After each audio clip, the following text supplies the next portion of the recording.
To disable, double press S Pen button for DECO PIC in Samsung Galaxy S22 Ultra. Open settings, swipe the notification panel, and then tap settings icon.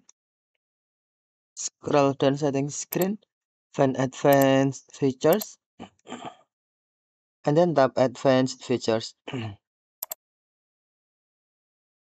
Select S Pen, and then tap add actions.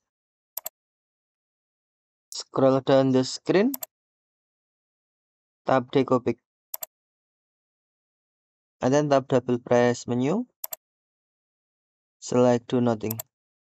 Now double press S Pen button for DECO PIC set as do nothing or disable. Okay, thank you for watching. Have a nice day.